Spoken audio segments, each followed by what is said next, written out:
It was good, man.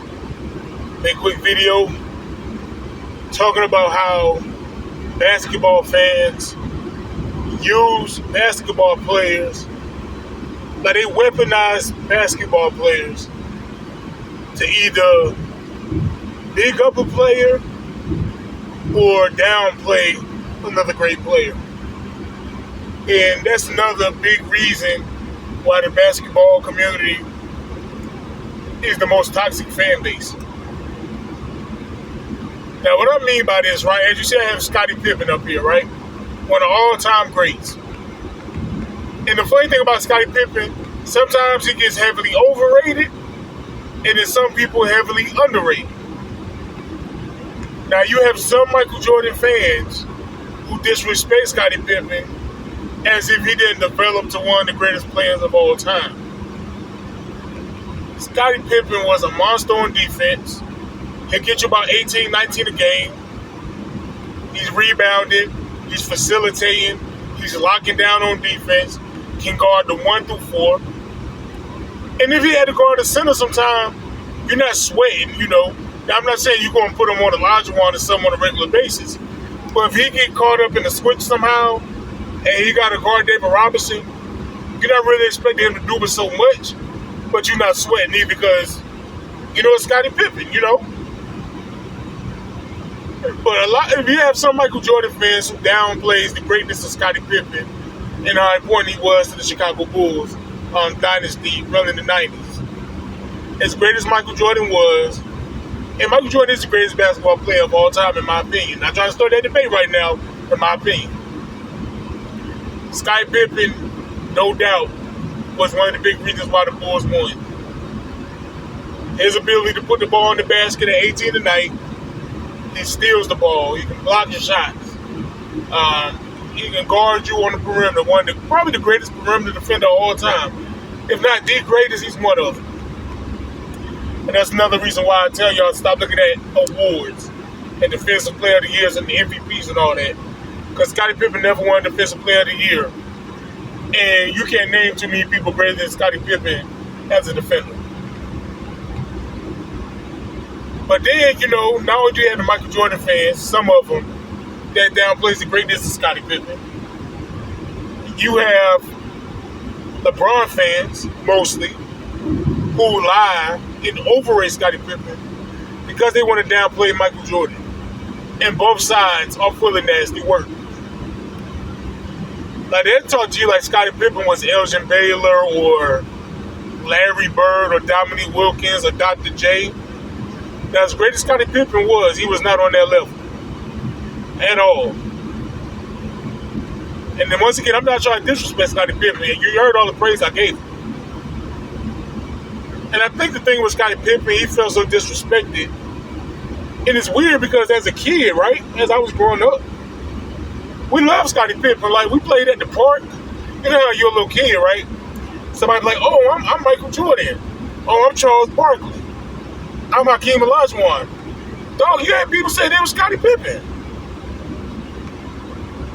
You know, now maybe because we didn't have social media, we didn't see as much Scottie Pippen disrespect as we do now. But yeah, man, I don't remember Scottie Pippen getting disrespected like that.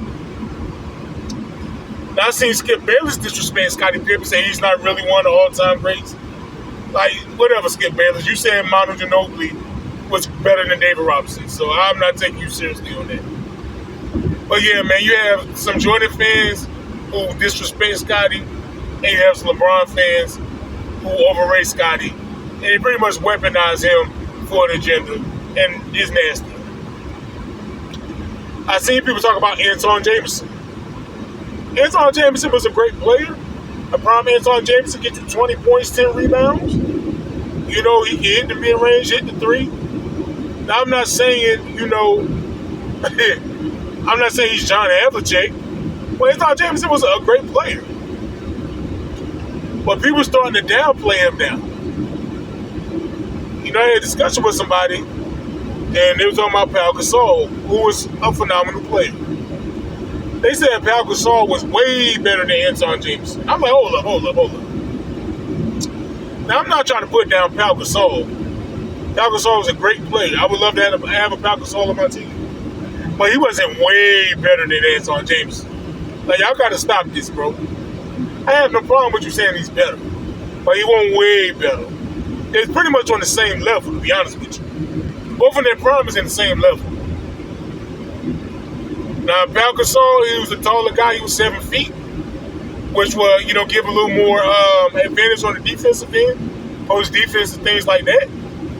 But Antawn Jameson, he was a tad bit of a better scorer, and he was a better rebounder. At 6'8", 6'9", he was a better rebounder than Pau Gasol. But people try to downplay Antawn Jameson because they want this narrative that Cavaliers team, late 2000s, wasn't good enough to win a championship. And on the other side, you have people who try to overrate Pau Gasol to try to downplay the achievements of Kobe Bryant and those Lakers. Like, instead of just saying Pau Gasol was a great player, they would have convinced you he was Kevin McHale. They would have convinced you he was Dirk Nowitzki. People saying Pau Gasol was the top 5 big man when he played. I'm like, bro, you had Tim Duncan, you had Kevin Garnett, you had Blake Griffin, you had Amari Stoudemire, you had LaMarcus Aldridge. I can't remember if I said Dirk Nowitzki or not. You can throw Zach Randolph in there. He wasn't clearly just some top 5 big man. Dwight Howard. Like, bro, the overrating of Pau Gasol, the downplay Kobe is disgusting. The overrating of Antawn Jameson is disgusting as well. They downplayed Mo Williams. Not saying Mo Williams was bad boys Isaiah Thomas, but he was a good player, man. The Cavaliers was a good team. They had a good roster, and that's why they was one of the favorites to win the championship. He just didn't get it done, which is okay. But everybody can't win. Draymond Green is another one. 1 minute they tell you, oh, he's trash, he's triple single, he ain't this, he ain't that. But then we talk about Steph Curry and the Warriors' accomplishments and Kevin Durant. Oh, they had, 4 superstars. First of all, Draymond Green wasn't no superstar. Klay Thompson wasn't no superstar. As great as they was, y'all got to stop trying to overrate those guys and downplay Steph Curry. They were great. Hall of Famers. Did their jobs. But we're not going to act like Draymond Green was Charles Barkley, bro. But then y'all call him triple single when you want to roast him. Dennis Rodman, one of the all-time greats. He might get you 3-4 points. He ain't scoring, but he'll rebound, he playing defense. But they'll talk about Dennis Rodman as if he was giving you 25 and 15. And then they'll downplay Kevin Love, who was putting up 25 and 14 with the Minnesota Timberwolves, and tell you he wasn't all that. Same with Chris Bosh. Chris Bosh was 22 and 10 in Toronto, franchise player. They tell you he wasn't all that. Bro, he was the third option on the Miami Heat. Kevin Love was the third option on the Cavaliers. So, please stop trying to downplay these guys, man. They all earned what they did, and they deserve all the props, they deserve, But y'all tell me your thoughts in the comment section, man. Please stop weaponizing players for an agenda. Big dog out, man.